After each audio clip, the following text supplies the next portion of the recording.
We'll get started. All right. So again, welcome everyone. I'm Tom LaClair. I am the Town and Village of Clayton historian, and this is the Hashing Over History series. This is speaker number 2, DeeDee Heyman, and this is all part of the Sesquicentennial year Hashing Over History. It is a partnership with the Historian's Office, Thousand Islands Museum, Sesquicentennial Committee, and the Clayton Opera House. So we are pleased that you are all here today. And DeeDee, we want to thank you for willingness to share your story with us. DeeDee, time is yours. My name is Rees Heyman. My father was Baptist Diabo and my mother was Lillian Diabo. He was born in Quebec, Canada in 1874 and he passed away in 1967. My mother was born in Lebanon, New Hampshire in 1915 and she died in 2000. When they were married in 1929, they moved to Grindstone. They owned a farm on Grindstone Island, and my sister Eva and myself were both in Mrs. Nelson's nursing home in Gananoque. We lived on Grindstone and moved to Clayton when I was 2 years old. My father worked with DeMoss Sturgeon and handled the water and sewer works for the town of Clayton back then. My mother worked at Mrs. Nelson's nursing home, taking care of the elderly, and in many restaurants as a cook.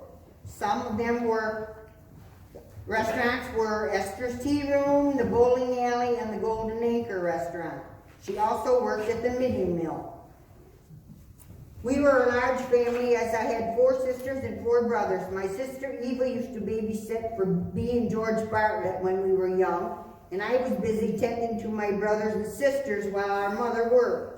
We lived in the last house on Rees Street and near French Brook Bridge. We had to walk to school, and it was a long, cold walk in the winter. My sister Eva and I went to the Catholic school that was behind the church. It was run by the sisters who wore long black dresses with big white headgear. Some of them I remembered were named Sister Superior, Sister Claire Alice, Sister George, and there was Father Bissett, who was the head of the church along with the school. We lived on a short street, but we had lots of kids to play with. There was the Brevaws, the Amos, the Refs, the Bartletts, the Lallones, and the Finneys, so we always had a game of some kind going on. Over the years, I lost a brother and 2 sisters whom I missed incredibly. I graduated from school in 1951, and some of the teachers I had were Mr. Larry, Mr. Duquette, Helen Bennett, Helen Kelly, Alice Gray, Mildred Elliott, and Mr. Charles was the principal. I also had Mr. DeStefano.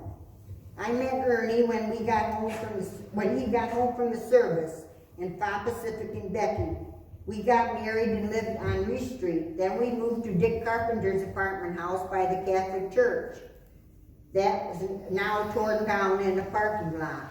We moved to Clarence Nunn's house over by Frink's. I took care of my husband's grandmother for years and also my father plus my 5 kids. Then we moved up to Ernie's grandmother's house on the East Line Road, and we still lived there. The kids were all still small and in school and rode the bus. Bill Clark lived next door to us, and I used to help him as he lived there alone and was old. Ernie worked in a construction outfit and then Acme Markets. Then he passed away in 1981 at the age of 54 years old. He was 24 years old and I was 18 when we got married. We were married for 30 years and had 5 kids, 4 boys and 1 girl. He was an only child as his mother died in childbirth, as did his brother. His grandmother, Lula Brigham, brought him up. She used to bake cookies and sell them all around town. He went into the Army with Pa Pacific and a couple of his other buddies. And we were pals with Pa and Becky Pacific for years and still remain good friends. Ernie belonged to the fire department, the racing team, the DAV, and the American Legion. He worked for Perry Hazelwood for a while until he started at the American store as the produce manager. He was there until they closed and moved to Watertown. He worked out there for a while until he retired. I was busy in the town. My father used to be the famous chicken plucker at the Clayton Casino. Phil Randazzo wrote a song about him and had it on a CD about his passion in demonstrations at the Clayton Casino. He got a lot of recognition for his ability and he enjoyed it immensely. And I have an autographed book from Phil Randazzo. It says, "To Dee, thank you for the Baptist story. I made a great song from it," and it has all the singing here on it. We had a few close calls when the kids were small. My daughter thought she was Wonder Woman and was swinging on a rope and fell and broke her knee across the growth center. She had to have an operation on her good leg to slow the growth down so she wouldn't walk with a limp. Thank God the operation worked. Other than a few scars and a few months in a body cast, she healed nicely. My oldest son wasn't quite so lucky, as he had a bad car accident and was in a coma for almost a year. He lost an eye and had a skull fracture, but he pulled through due to the grace of God and his strength and stamina and courage to handle it all. He was only 24 years old, married, and had 2 little girls. The oldest one is now a lawyer in Albany. He had another accident a few years later when he was walking down our East Line Road and got hit by a car and he lost a leg. When they had the ice harness horse races on French Creek, we could see them all from our house on Rees Street. I used to lay on my bed and watch out the window. Ernie went through the ice on the snowmobile and almost drowned. And our son Bobby did the same thing years later when he was 27. I have the clippings over there if anyone would be interested in reading them.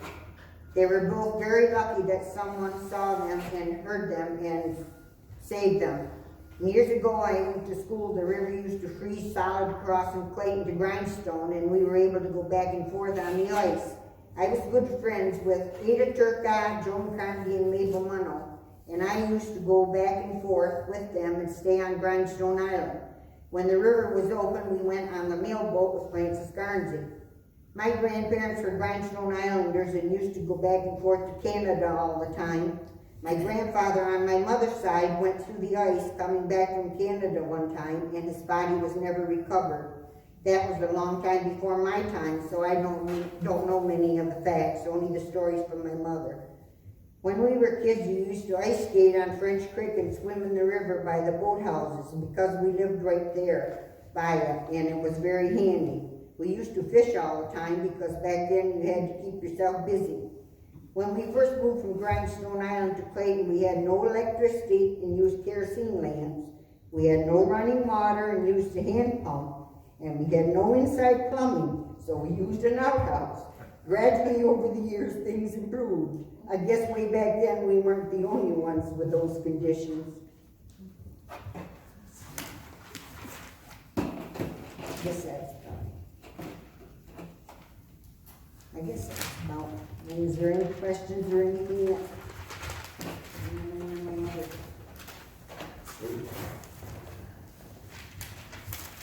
All right, DeeDee. Yeah. What we're going to do, and I want this to be on the camera. What we're doing today, we're having kind of like a part 1 and part 2, and DeeDee, you just shared your story, and we're gonna have a lot of open up questions and discussion. It doesn't come off on the camera as well, Okay. so we're going to do that part 2. But you got some more you want to share? Okay. All right, I'll step aside. Living in a small town like Clayton is an amazing adventure, and I was a Sunday school teacher, a den mother, an auxiliary president, a bowler, a golfer, and a county chaplain, among other things. As you can see, I had a very busy but a rewarding life. The people in Clayton are very friendly, very helpful, considerate, and thoughtful. I am so thankful that I have brought my kids up in a town like Clayton and have spent my 88 years in this area. I have 7 grandchildren, a boy and 6 girls, and 9 great-grandchildren, 7 boys and 2 girls, and 2 of the boys are identical twins. I enjoy them all immensely and are so glad that they are here and living their lives in this area to enjoy the North Country. I worked at Customs Administration for almost 30 years and I enjoyed it immensely. Every day was different. I was there when the planes hit the towers, and I wouldn't change a thing, and I am forever grateful for everything in my life and all the people involved in it.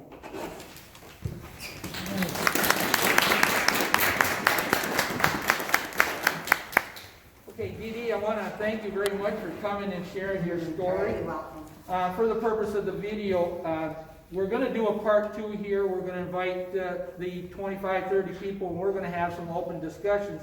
But we wanted to capture her story on the video. The question and answer portion, the mingling, won't be on the video. But I want to give you a token certificate of appreciation to DeeDee Heyman. And I did one certificate with DEE and one certificate with DEE, because I wasn't positive. That's But okay, I but can thank call you. All right, but why don't you hold that so the Thank you camera so can much. see it? I appreciate All right, it. thank you. Again, round of applause.